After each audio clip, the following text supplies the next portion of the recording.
Good morning. सो हम discuss करेंगे आज टॉपिक एसिड बेस और सॉल्ट का, और आज हम डिस्कस करेंगे पार्ट 1। और इस वीडियो को लेके आ रहा हूँ मैं, मेरा नाम है डॉक्टर विपिन गोयल, जैसा कि आप जानते हैं। सो आगे बढ़ते हैं जी।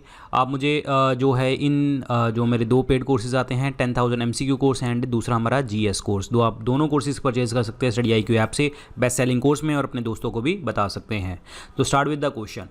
Curd is sour due to the presence of, दही खट्टा होता है वो क्यों? क्योंकि दही के अंदर एक एसिड प्रेजेंट होता है, वो कौन सा है? That is lactic acid. Answer इसमें बी ऑप्शन बनेगा।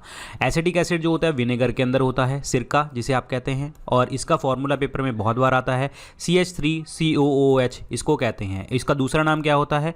Ethanoic acid. Ethanoic acid is the name, ध्यान रखना इंपॉर्टेंट है। सिट्रिक एसिड खट्टी चीज़ों में, ठीक है, जैसे कि आपका लेमन, ऑरेंजेस, इनमें क्या होता है? आपका सिट्रिक एसिड होता है, ठीक है। आंसर इसमें बी ऑप्शन बनेगा, lactic acid. Which of the following is the strongest acid, इनमें से सबसे प्रबल अम्ल कौन सा है? अब एक चीज़ देखिए, ध्यान रखना है कि पहली बात तो इसमें एक ऑप्शन तो सीधी सीधी निकल जाएगी। क्या? एसिटिक एसिड की तो सीधी सीधी निकल जाएगी। क्यों? क्योंकि ये जो होती है ना, एसिडिक एसिड की स्ट्रेंथ जो होती है वो आपकी फॉर्मिक एसिड से भी कम होती है, फॉर्मिक एसिड से भी कम होती है। क्यों? क्योंकि इसके अंदर जो मिथाइल ग्रुप होता है ना, मिथाइल ग्रुप, क्योंकि ये मिथाइल ग्रुप क्या है? आपका इलेक्ट्रॉन रिलीजिंग है। ये क्या करता है? इलेक्ट्रॉन्स को रिलीज करता है, ठीक है, और डिस्टेबलाइज कर देता है पूरे के पूरे आयन को। तो मतलब क्या होगा? इसके अंदर तो ये आएगा ही नहीं आएगा, ठीक है। अब दूसरे चलते हैं जी। आपका ये F3, Br3 एंड Cl3, आपने देखा होगा इलेक्ट्रोनेगेटिव का कॉन्सेप्ट सुना होगा। सबसे ज़्यादा इलेक्ट्रोनेगेटिव क्या होता है? फ्लोरीन, देन उसके बाद आपका ऑक्सीजन, नाइट्रोजन, क्लोरीन, इस तरीके से चलते हैं, ठीक है। बट फिर भी हम डिस्कस करेंगे, जैसे क्लोरीन और आपका फ्लोरीन है। क्लोरीन और फ्लोरीन जो है आपके, ये दोनों क्या है? इलेक्ट्रॉन विड्रॉइंग ग्रुप हैं ये। This is important one, electron withdrawing group है, ठीक है। और ये क्या करते हैं? आपके जो मतलब एनाइन होता है उसको स्टेबलाइज करते हैं और प्रॉपर तरीके से काम करते हैं। तो इसका मतलब क्या हो गया? यहाँ पे अगर मैं बात करता हूँ तो यहाँ पे क्या है? आपका ट्राइक्लोरो एसिटिक एसिड, और यहाँ पे क्या है? Trifluoro acidic acid. तो इसका मतलब ये दोनों एसिड स्ट्रांग होंगे, किससे स्ट्रांग होंगे? आपके फॉर्मिक एसिड से, ठीक है, फॉर्मिक एसिड से। तो इसका मतलब ये जो हमने स्टार्टिंग में डिस्कस किया था कि ये जो आपका इथेनोइक एसिड है, इसकी तो स्टेबिलिटी जो है, इसकी एसिडिटी तो है फॉर्मिक एसिड से भी कम है, लेकिन फॉर्मिक एसिड से ज़्यादा इनकी होगी, A और D की ज़्यादा होगी, ठीक है। लेकिन बाद में ये है कि A और D में अगर हम बात करते हैं, फ्लोरीन जो होता है ये मोर इलेक्ट्रोनेगेटिव है, मैंने आपको बताया था, क्योंकि इसके अंदर इसके पास बहुत ज्यादा इलेक्ट्रॉन है। क्लियर? इलेक्ट्रॉन विड्रॉइंग ग्रुप है ये, और इसी कारण जो है आपकी किसकी स्ट्रेंथ बढ़ जाती है? आपकी CF3COH, that means trifluoro acetic acid की जो है आपकी स्ट्रॉन्गेस्ट एसिड बन जाएगा। इसमें सिर्फ और सिर्फ यही कॉन्सेप्ट आता है। मैंने आपको कॉन्सेप्ट के थ्रू याद करवाया कि इसमें कैसे करना है याद आपको, बट आप ऐसे भी याद कर सकते हैं कि फ्लोरीन की इलेक्ट्रोनेगेटिविटी ज़्यादा होती है, इसीलिए ट्राइफ्लोरो एसिटिक एसिड जो है आपका स्ट्रॉन्गेस्ट एसिड बनेगा, ठीक है, क्योंकि इलेक्ट्रॉन विड्रॉइंग ग्रुप इनके पास है। तो आंसर इसमें A ऑप्शन बन जाएगा। चलिए जी अगला क्वेश्चन देखते हैं। इनमें से एसिड बेस वगैरह कॉन्सेप्ट बताने हैं कि क्या है। तो पहले हम बात करते हैं आपका सोडियम हाइड्रोक्साइड की। सोडियम हाइड्रोक्साइड क्या है? दिस इज एल्कली कहते हैं, क्योंकि ये एक सॉल्युबल बेस है, ये घुल जाता है, ये बेस है और आपका सॉल्युबल बेस है, मतलब घुल जाता है। तो इसके अंदर क्या होगा? आपका डिसोशिएट कर जाएगा सोडियम आयन एंड आपके जो है OH आयन के अंदर डिसोशिएट कर जाएगा, तो मतलब ये एल्कली बन जाएगा। तो ये तो बन गया दूसरा ऑप्शन, ठीक है। कैल्शियम ऑक्साइड की हम बात करते हैं तो ये बेस है, ये सीधा ही याद करेंगे, calcium oxide is base. Acetic acid क्या होता है? एसिटिक एसिड आपका जो है आपका वीक एसिड होता है, वीक एसिड, क्योंकि ये भी आपका डिसोशिएट कर जाता है। अभी हमने डिस्कस किया था, क्योंकि इसके पास मिथाइल ग्रुप है, ठीक है, मिथाइल ग्रुप है। एसिटिक एसिड क्या था आपका? CH3COOH, अभी हमने पिछले क्वेश्चन में डिस्कस किया था, ठीक है। और हाइड्रोक्लोरिक एसिड जो हमारे डाइजेशन में भी काम आता है, हमारे खाने को पचाने में भी काम आता है, बाथरूम क्लीनर में भी यूज़ करते हैं। तो this is a strong acid in this options. Clear? और सबसे स्ट्रॉन्ग एसिड कौन सा होता है? वो सल्फ्यूरिक एसिड होता है, H2SO4, किंग ऑफ केमिकल्स जिसे आप कहते हैं, ठीक है। तो आंसर क्या बनेगा? 2, 4, 3, 1। तो ये क्या बनेगा? आपका B ऑप्शन बनेगा। 2, 4, 3, 1 is the correct answer. Answer is B option. The element common to all the acid is, सभी एसिड में क्या होता है? दैट प्रोड्यूसेस हाइड्रोजन आयन, जब डिसॉल्व करते हैं तो that is called hydrogen is common to all acid. Answer इसमें A ऑप्शन बनेगा, क्योंकि हाइड्रोजन आयन जो रिलीज करेगा वही आपका क्या बनेगा? एसिड बन जाएगा। Which of the following will replace hydrogen from acid to form salt, इनमें से क्या चीज़ रिप्लेस करेगा तो वो सॉल्ट बच जाएगा। अब देखिए जी, एसिड कोई भी है, जैसे एसिड होता है आपका, जैसे हाइड्रोक्लोरिक एसिड है, ठीक है, हाइड्रोक्लोरिक एसिड है। अब इसमें से कौन सा रिप्लेस करना चाहिए कि ये आपका जो है सॉल्ट बन जाए। सॉल्ट मतलब सोडियम क्लोराइड बन जाएगा, ठीक है। तो NaCl मतलब क्या होता है, sodium chloride that is salt. तो इसका मतलब ऑप्शन क्या बनेगा आपका बी। तभी NaCl क्या होता है आपका सॉल्ट होता है। इसमें और ले लो, एग्जाम्पल ले लो, ठीक है। ऐसे हो सकता है, HCl हो सकता है, नहीं। AgCl हो सकता है, नहीं। PCl हो सकता है, नहीं। तो इसमें आंसर क्या बनेगा आपका बी ऑप्शन बनेगा, जो सॉल्ट की कंडीशन है। अब यहाँ पे हम जो रिएक्टिविटी सीरीज के अंदर लगाएं, कई बार पेपर में पूछ लेते हैं कि अच्छा ये बताओ सबसे ज़्यादा जो है आपका जो रिएक्टिव कौन सा है, ठीक है। तो यहाँ पे देखिए जी क्या है, इसमें एक शॉर्टकट भी है, please stop calling me a careless zebra, instead try learning how copper saves gold. तो ये आपका एक शॉर्टकट है। तो इसमें मोस्ट रिएक्टिव क्या है जी आपका पोटाशियम है, ये आपको याद रखना है। सबसे ज़्यादा रिएक्टिव पोटाशियम है और सबसे लेस रिएक्टिव कौन सा है, गोल्ड है, ठीक है। ये आपको याद रखना है। ये आप वीडियो पॉज कर लेना, लिख लेना। रिएक्टिविटी के कॉन्टेक्स्ट में हमेशा जो है ना, ये तीनों चारों की रिएक्टिविटी पेपर में पूछी जाती है, ऊपर वाली। तो बस आपको याद रखना है कि potassium is more reactive than the sodium, and sodium is more reactive than the calcium and then the magnesium. ये आपको क्लियर होना चाहिए। तो आंसर इसमें क्या बनेगा आपका बी ऑप्शन बन जाएगा, B option that is sodium. Which of the following is known as the king of chemicals. ये अभी मैंने आपको बताया था, H2SO4 इसको कहते हैं। हाइड्रो जो है आपका सल्फ्यूरिक एसिड इसको कहा जाता है। और मैंने HCl आपको बताया था, डाइजेशन में, पाचन क्रिया में आपको हेल्प करता है। HNO3 ये पहली जब बारिश आती है और तब निकलता है, इसको आप नाइट्रिक एसिड कहते हैं। पहली बारिश जब आती है तो उसमें ये होता है। H3PO4 ये क्या होता है, फॉस्फोरिक एसिड, फॉस्फोरिक एसिड। ये नाम आपको याद होने चाहिए, ये पेपर में नाम के ऊपर भी आ जाता है पेपर में, ठीक है। आंसर इसमें बी ऑप्शन बनेगा। Buffer action of the blood is due to the presence of, buffer क्रिया जो होती है वो किसकी उपस्थिति के कारण होती है। ब्लड की देखिए जी पीएच वैल्यू कितनी होती है, 7.4, जिसको आप कहते हैं एल्कलाइन है, क्षारीयपन होता है। लेकिन अगर इसकी वैल्यू जो है 7.4 से कम हो जाए, डेट मीन्स आपकी 6.8 तक चली जाए, ब्लड की बात कर रहा हूँ मैं, ध्यान रखना। और इसकी जो पीएच वैल्यू है वो 7.8 से ऊपर चली जाए, और 7.8 और ऊपर, और इसकी कम हो जाए 6.8 से, तो पर्सन की डेथ हो जाएगी, ठीक है। और इसीलिए इसका बफर एक्शन कौन काम करने के लिए कौन आता है आपका, that is bicarbonate ion and carbonic acid ion. तो ये हमारे ब्लड में प्रेजेंट होते हैं, जो इसकी क्या करते हैं, बफर कैपेसिटी को कंट्रोल करते हैं। तो आंसर इसमें क्या बनेगा, D option. HCO3 that is called आपका bicarbonate ion, bicarbonate ion, clear. और उसके बाद जो है ये H2CO3 that is called carbonic acid. ये दोनों क्या करते हैं जी, आपके ब्लड को बफर एक्शन करते हैं। Answer is D option. Next है जी, OH group of COOH can be replaced by chlorine using. देखिए जी OH ग्रुप है, ये हो गया जी आपका, दैट इज COOH है, ये भी हो गया। अब क्वेश्चन ये है OH ग्रुप ऑफ COOH, मैं यहाँ पे बात कर रहा हूँ, इस क्वेश्चन की बात कर रहा हूँ, तो इसको कैसे रिप्लेस करेंगे क्लोरीन से। तो देखिए जी ये Cl है, ठीक है, ये OH भी बता दिया मैंने, ये वाला भी बता दिया। अब यहाँ पे OH को रिप्लेस करना है, तो इसका मतलब RCOCl, R का मतलब मिथेन होता है, ठीक है, CH3 का ग्रुप होता है।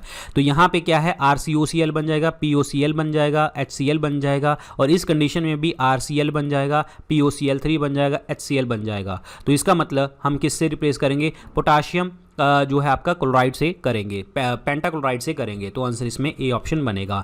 देखिए कई बार देखिए ये क्वेश्चन जो है ना, जो मैं करवा रहा हूँ, ये बहुत इंपॉर्टेंट क्वेश्चन है, और ये मैंने डिफरेंट एग्जाम से लिए हैं, ताकि आपको कोई प्रॉब्लम ना आए, ठीक है। तो बाय हार्ट रिलीजियसली इस वीडियो को फॉलो करना, और बहुत ज़्यादा चीज़ों को समझना, तब जाके चीज़ें समझ आएंगी। आपको बार बार सुनना पड़ेगा, बार बार लिखना पड़ेगा, समझना पड़ेगा, तब जाके चीज़ें क्लियर होंगी। तो ये क्वेश्चन आपको डायरेक्ट मिलेंगे पेपर में, ऐसे क्वेश्चन तो डायरेक्ट मिलते होते हैं, इसमें कोई लॉजिक ही नहीं रहता, वो सीधा डाल देता है कि हाँ इसमें ज़्यादा नाटक नहीं करेगा, आप लोगों को सीधा क्वेश्चन डालेगा। तो आंसर इसमें ए ऑप्शन बनेगा, PCl5। The pH of water at 25 degree is 7, यानी कि 7 मतलब न्यूट्रल है। What is when it is heated to 100 degree centigrade, the pH of water, 25 degree के ऊपर पानी का जो pH वैल्यू है वो 7 है। जब इसे 100 डिग्री के ऊपर गर्म किया जाता है तो पानी का pH क्या हो जाता है, ठीक है। देखिए क्या होता है कि जब हम टेम्परेचर को बढ़ाते हैं ना, तो प्योर वाटर की pH वैल्यू क्या होने लग जाती है, डिक्रीज करने लग जाती है, यानी कि 7 के नीचे चलने लग जाती है।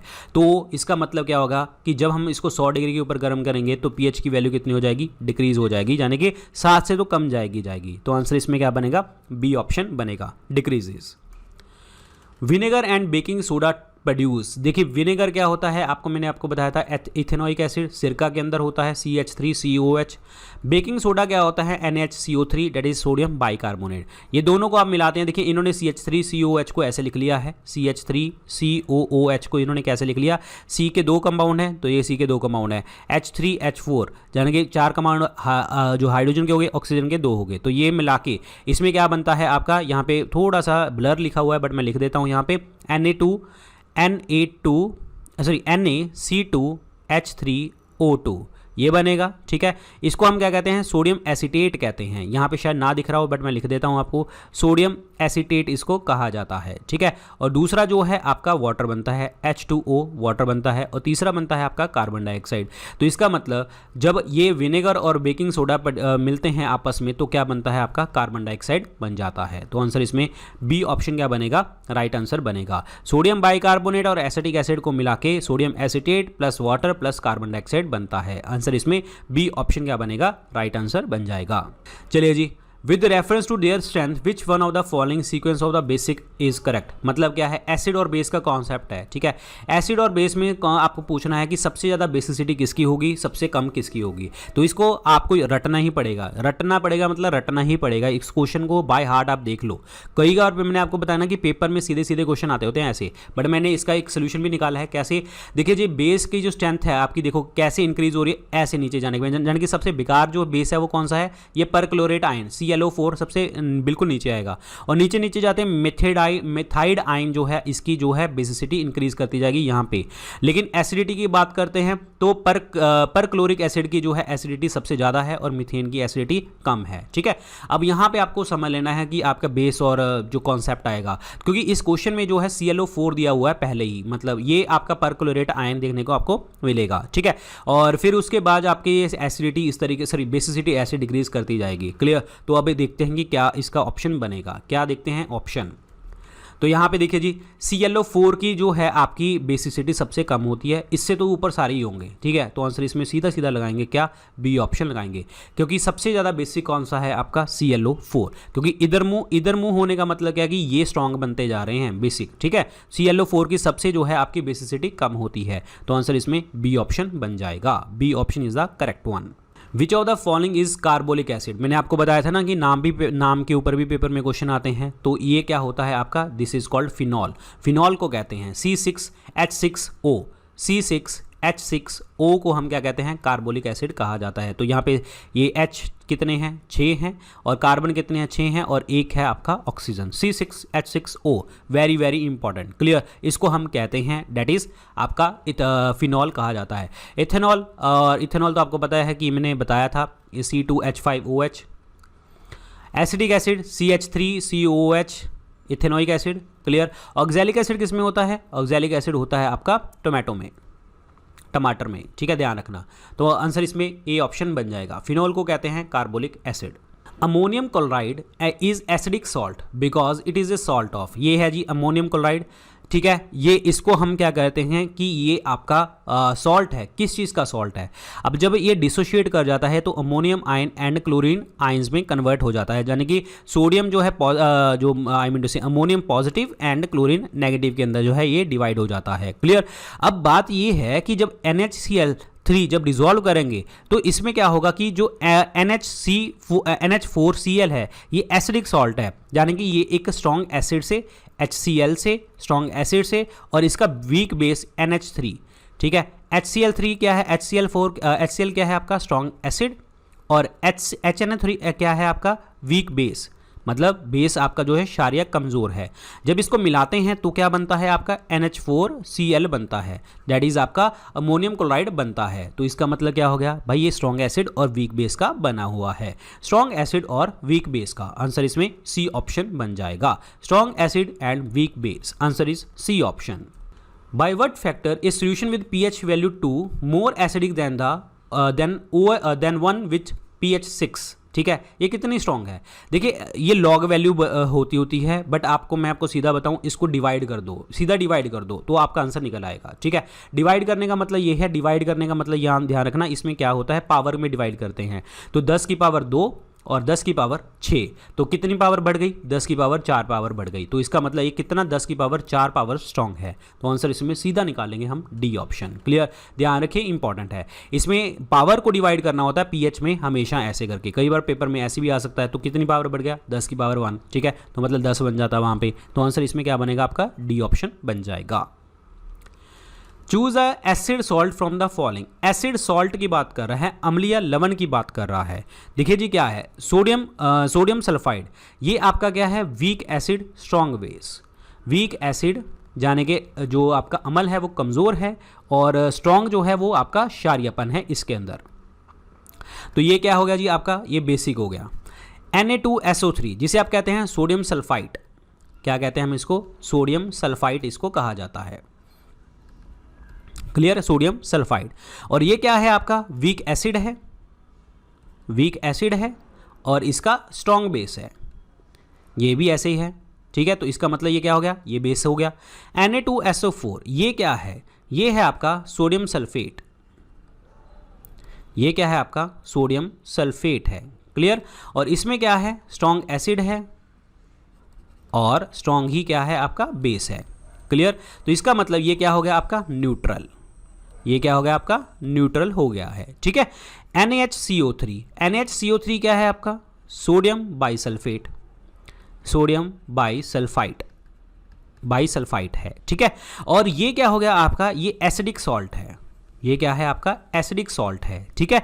क्यों? क्योंकि ये जो है एक से ज़्यादा जो है प्रोटोन जो है आपके दे देता है और एसिडिटी शो करता है। तो यहाँ पे इसने क्या पूछा था? एसिड सॉल्ट ही पूछा था। तो आंसर इसमें क्या बन जाएगा आपका? डी ऑप्शन बन जाएगा, NaHCSO3 सोडियम बाइसल्फाइड। क्योंकि ये जो है आपके प्रोटोन जो है ये आपका जो है गिव अप कर देता है, जिसके कारण जो है ये एसिड सॉल्ट बन जाता है। आंसर इसमें डी ऑप्शन क्या बनेगा? राइट आंसर बनेगा sodium sulphide bisulphide. Solution of washing soda in water is. देखिए वॉशिंग सोडा को जब पानी में मिलाते हैं तो क्या होता है, ये ध्यान रखना है, इंपॉर्टेंट क्वेश्चन है। पहले तो इसका आंसर क्या? एल्कलाइन, क्षारीयपन दिखाता है। कैसे? अब एक चीज देखो, जो बेस होते हैं वो क्या होते हैं आपके? बिटर होते हैं, ठीक है। बेस क्या होते हैं? Bitter substance. जब उसको पानी के अंदर डिसॉल्व किया जाता है तो वो हमेशा क्या निकालते हैं? OH, that is hydroxide ion निकालते हैं। वॉशिंग सोडा क्या है आपका? वो आपका बेस है, Na2CO3।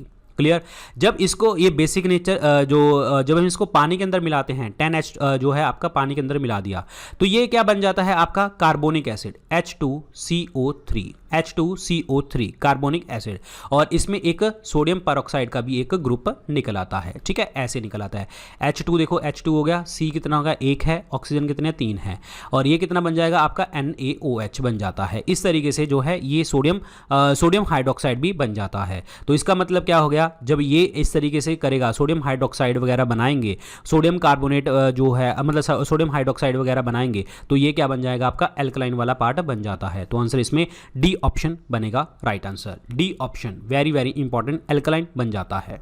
Acid turn dash litmus to dash. देखिए एसिड का कॉन्सेप्ट आपको याद रखना है बार से, ठीक है। बार वर्ड से कैसे याद रखना है कि ब्लू लिटमस को एसिड क्या कर देते हैं? रेड में कन्वर्ट कर देते हैं। तो इसमें क्या बनेगा?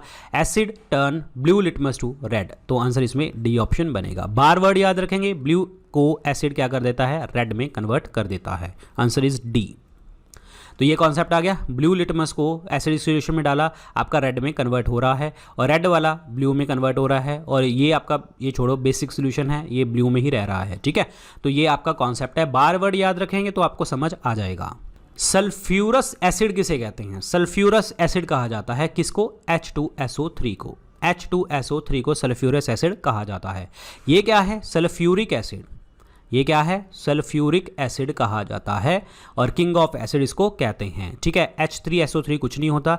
H3SO4 क्या होता है? That is called protonated sulphuric acid. Protonated sulphuric acid इसको कहते हैं, ठीक है। तो आंसर इसमें क्या बन गया आपका? बी ऑप्शन बन जाएगा, B option. Which among the following is false about the acid. Acid के लिए इनमें से गलत स्टेटमेंट कौन सी है? They give H ions in aqueous solution, ये आपका पॉइंट बिल्कुल सही है जी, हाइड्रोजन आयन देते हैं ये। मोर एसिड कंटेन हाइड्रोजन, बिल्कुल हाइड्रोजन कंटेंट जिसमें होगा वही आपका एसिड होंगे। They turn litmus to red, blue litmus to red, ठीक है, बार वर्ड मैंने आपको बताया था, ब्लू एसिड को ये क्या कर देता है, रेड में, तो ये भी आपका पॉइंट सही है। They are bad conductor of electricity in aqua solution, ये गलत है, ये गुड कंडक्टर होते हैं, ये कुचालक नहीं होते, सुचालक होते हैं। गुड क्यों? क्योंकि ये आयंस में कन्वर्ट कर जाते हैं इस तरीके से, ठीक है, Na2 Na+C ऐसे। तो आंसर इसमें क्या बनेगा आपका, डी ऑप्शन बन जाएगा। डी ऑप्शन क्या बनेगा, राइट आंसर बन जाएगा, क्योंकि they are the good conductor of heat and electricity. Very very important है D option. Next, the reaction of the copper sulphate and iron produces iron sulphate and, देखिए सीधी सी reaction है, कॉपर सल्फेट ले लिया, आयरन ले लिया, तो क्या हो गया, आयरन सल्फेट बन गया और कॉपर बन गया। तो आंसर इसमें क्या बनेगा आपका, डी ऑप्शन बन जाएगा, copper is the correct answer. Baking soda का फॉर्मूला NaHCO3 होता है, सोडियम बाइकार्बोनेट कहते हैं। विनेगर आपको मैंने बहुत बार बता दिया, इथेनोइक एसिड CH3COH इसको कहा जाता है। तो आंसर इसमें डी ऑप्शन बन जाएगा, कॉपर बनता है, कॉपर। नेक्स्ट क्वेश्चन देखिए जी, इनमें से कौन सा ऐसा मेटल है जो बिहेव करता है नॉन मेटल की तरह जब HNO3 के साथ मिलाते हैं। ये क्वेश्चन आप सीधा सीधा याद भी कर सकते हैं, क्योंकि ये जो है आपका ये मेटल आपका इसमें ही आपका HNO3 में ही ये काम करता है, ठीक है, HNO3 में ही एक काम करता है, क्या, SN, that is tin. Tin आपका अकेला HNO3 में ही ऐसे काम करता है कि जो नॉन मेटल की तरह बिहेव कर लेने लग जाता है। बट मैं आपको और भी बता देता हूं कि जब ये रिएक्शन करता है HNO3 के साथ, दैट इज आपका 4 HNO3 के साथ टिन एक्ट करता है, तो ये क्या बन रहा है, SNO2 बन रहा है। ये तो क्या होगा, टूट गया, ये तो क्या कर गया, डिसोशिएट कर गया, टूट गया। लेकिन यहां पे एक चीज ध्यान रखो, ये टिन अगर इलेक्ट्रॉन जो है गेन कर रहा है, टिन अगर इलेक्ट्रॉन गेन कर रहा है तभी SNO2 बना, ठीक है। लेकिन अदरवाइज मेटल क्या करते होते हैं, मेटल क्या करते हैं, इलेक्ट्रॉन लूज करते हैं। लेकिन यहां पे टिन क्या कर रहा है, यहां पे गेन कर रहा है, तभी वो SNO2 बना, ठीक है। सो इसी तरीके से सिर्फ यही चीज है जो आपका रिएक्ट करती है और आपका HNO3 के साथ नॉन मेटल की तरह काम करती है। तो आंसर इसमें सी ऑप्शन बनेगा। ये क्वेश्चन तब आपको आएंगे अगर आप इसको बार बार देखोगे, ऐसा नहीं एक बार पढ़ लिया और आपको आगे, ऐसा नहीं होगा, बार बार देखना पड़ेगा। आंसर इसमें सी ऑप्शन बनेगा। नेक्स्ट देखिए जी, crystallization is a example of, crystallization का मतलब क्या होता है कि नीचे पानी है और बाद में क्रिस्टल बन गए हैं। क्रिस्टलाइजेशन का प्रोसेस ये होता है जिसमें सॉलिड जो आपके क्रिस्टल बनने लग जाते हैं इस तरीके से, ठीक है। तो इसमें क्या बनेगा, this is a physical change. Physical change होता है, कोई आपका सोल्यूशन जो है क्रिस्टल में चेंज हो गया, फिजिकल चेंज, भौतिक परिवर्तन देखने को आपको मिलता है। A option is the right one, A option. Galvanisation मैंने आपको बताया था क्या होता है कि जिसमें आपका आयरन है, लोहा है, इसके ऊपर जंग लगी और जिंक की मेटल इसके ऊपर चढ़ा दी, तो डैट इज कॉल्ड गलवनीकरण। गलवनीकरण और जश दलेपन भी कहते हैं, गलवनीकरण भी इसको कहा जाता है, गलवनीकरण, ठीक है। आंसर इसमें ए ऑप्शन बनेगा। Concentrated HNO3 is stored in container made up of, केंद्रित जो HNO3 होता है ये कौन से कंटेनरों में संग्रहित किया जाता है, ये उन कंटेनरों में संग्रहित किया जाता है जहां पे ये ज़्यादा ऑक्सीडेशन प्रोसेस ना करें। तो एल्यूमिनियम के अंदर स्टोर करके रखते हैं। एल्यूमिनियम के अंदर स्टोर जब करते हैं तो ये धीरे धीरे हल्का हल्का जो है एल्यूमिनियम के साथ आपका रिएक्ट करता है और यहाँ पे वो क्या बना लेता है, ऑक्साइड लेयर बना लेता है बाहर। क्या बना लेता है, ये ऑक्साइड लेयर बना लेता है एल्यूमिनियम सरफेस के ऊपर, जिसके कारण जो है एल्यूमिनियम जो है अपना पैसिव तरीके से काम करना स्टार्ट कर देता है। तो आंसर इसमें aluminium is the correct answer. Aluminium की ओर कौन सी है, बॉक्साइट है, ठीक है। एल्यूमिनियम की ओर और कौन सी है, कोरंडम, ये भी आपको याद रखना है। एल्यूमिनियम जो है अर्थ क्रस्ट में मिलने वाला सबसे ज़्यादा मेटल है। मेटल अगर पूछा पहले नंबर पे मेटल कौन सा है तो वो आपका एल्यूमिनियम है। दूसरे नंबर पे मेटल मिलता है आपका आयरन, ठीक है, ध्यान रखना। आंसर इसमें सी ऑप्शन बनेगा, aluminium. Acidic acid is another name for the following, जो एसिडिक एसिड है ये इथेनोइक एसिड इसको कहते हैं, इथेनोइक एसिड, और ये किसका नाम है जी, आपका विनेगर का। आंसर इसमें ए ऑप्शन बनेगा, सिरका का। बेकिंग सोडा की बात करते हैं, NaHCO3, सोडियम बाइकार्बोनेट इसको कहते हैं। Copper sulphate is called CuSO4, magnesium oxide is MgO। तो आंसर इसमें ए ऑप्शन बनेगा, right answer, A option. Skin become yellow in concentrated HNO3 because, देखिए त्वचा जो होती है HNO3 में पीली पड़ जाती है, क्यों? क्योंकि जो HNO3 है ना ये आपका एसिड है और ये क्या करता है हमारी बॉडी के ऊपर ऑक्सीडेशन करना स्टार्ट कर देता है। और ऑक्सीडेशन जब करता है ये एक्चुअली क्या, ऑक्सीडेशन तो मैं नहीं कहूँगा, ऑक्सीडेशन कर देता है। जो HNO3 जो होता है ये इसके अंदर जो होते हैं रिंग्स फॉर्मेशन होती हैं, जिसके कारण जो है ये आपकी बॉडी के ऊपर रिएक्शन करके प्रोटीन जो है हमारी स्किन का जो प्रोटीन होता है that is called keratin, protein जो होता है वो होता है केराटिन स्किन के ऊपर। इसको केराटिन को वो चेंज कर देता है किसके अंदर, ज़ैंथो प्रोटीन्स के अंदर कन्वर्ट कर देता है, ज़ैंथो प्रोटीन के अंदर। तो इसको हम प्रोटिक एसिड प्रोटिक रिएक्शन भी इसको कहते हैं, ज़ैंथोप्रोटिक रिएक्शन भी इसको कहते हैं। That means these protein are converted into the xanthoprotein. Answer इसमें ए ऑप्शन क्या बनेगा, राइट आंसर बन जाएगा A option. Which one of the following is the strongest acid, सबसे ज़्यादा प्रबल अम्ल इनमें से कौन सा है, सबसे ज़्यादा प्रबल अम्ल। स्ट्रॉन्गेस्ट एसिड कैसे मैंने आपको बताया था, याद करवाया था स्टार्टिंग में ही, इलेक्ट्रोनेगेटिव देखना है आपको, ठीक है, क्योंकि जब ऐसे आते हैं एसिडिक एसिड तो आएगा ही नहीं, ये भी नहीं आएगा, ये भी नहीं आएगा, क्यों ये आएगा, ट्राइक्लोरिक एसिड क्यों आएगा, क्योंकि भाई क्लोरीन जो है आपका स्ट्रॉन्ग एसिड है, क्यों है, क्योंकि इलेक्ट्रोनेगेटिविटी है, इलेक्ट्रोनेगेटिविटी के कारण, ठीक है, आपको मैंने स्टार्टिंग में बताया था पहले क्वेश्चन में ही। तो आंसर इसमें डी ऑप्शन बन जाएगा, डी ऑप्शन। ब्लू विट्रोल जो है ये किसका नाम होता है, ये होता है कॉपर सल्फेट का, CuSO4 5H2O। Answer is A option, copper sulphate. अब यहाँ पे आपको ये भी पूछा जा सकता है जो that is blue vitriol is copper sulphate, और आपको पूछा जा सकता है oil of vitriol, oil of vitriol भी पूछा जा सकता है, ऑयल ऑफ विटिरोल, ठीक है। और ये ऑयल ऑफ विट्रोल जो है ये क्या होता है आपका, सल्फ्यूरिक एसिड, क्या होता है इसको, सल्फ्यूरिक एसिड इसको कहते हैं, H2SO4, ध्यान रखना, very very important, H2SO4 oil of vitriol. Answer इसमें ए ऑप्शन बनेगा। सल्फ्यूरिक एसिड क्या होता है, सल्फ्यूरिक एसिड जो है ये एक्चुअली डायबेसिक एसिड है। डायबेसिक एसिड का मतलब क्या हो गया, क्योंकि इसके पास जो है दो हाइड्रोजन है, दो हाइड्रोजन का मतलब दो वाला, ठीक है। सो डाइबेसिक एसिड है ये, तो आंसर इसमें ए ऑप्शन बनेगा। डाइबेसिक एसिड है क्योंकि इसके पास दो हाइड्रोजन एटम देखने को आपको मिलते हैं। Answer is B option. सीधे सीधे सिंपल सिंपल क्वेश्चन है ये वाले, ठीक है। चलिए जी, what is the name of the acid in grapes, जाने के अंगूरों में अम्ल कौन सा होता है। लैक्टिक एसिड होता है किसमें, मिल्क के अंदर, ठीक है। फॉर्मिक एसिड होता है चींटियों में, एंड्स के अंदर। एसिडिक एसिड मैंने आपको बता दिया विनेगर के अंदर होता है, सिरका के अंदर होता है। टार्ट्रिक एसिड होता है भाई किसमें, ग्रेप्स के अंदर। टार्ट्रिक एसिड वाइन्स में भी होता है, वाइन शराब में, मैंने आपको बताया था, ठीक है। तो आंसर इसमें डी ऑप्शन बन जाएगा। Chemical formula of acidic acid, ये कितनी बार हमने डिस्कस कर लिया, CH3COH, जिसे आप और क्या कहते हैं, इथेनोइक एसिड इसको कहा जाता है, इथेनोइक एसिड। तो आंसर इसमें CH3COH। आंसर इस बी ऑप्शन क्या बनेगा, राइट आंसर बन जाएगा बी ऑप्शन। तो ये थे आज के लेक्चर के अंदर क्वेश्चन। जितने भी लेक्चर होते हैं हमारे पेड ग्रुप के अंदर वो मैं यहाँ पे बताता हूँ कि आपको कौन सा शेयर किया गया है, और इंस्टाग्राम के ऊपर आप मुझसे पर्सनली कनेक्ट कर सकते हैं। So thank you so much guys, all the very best, good luck, take care.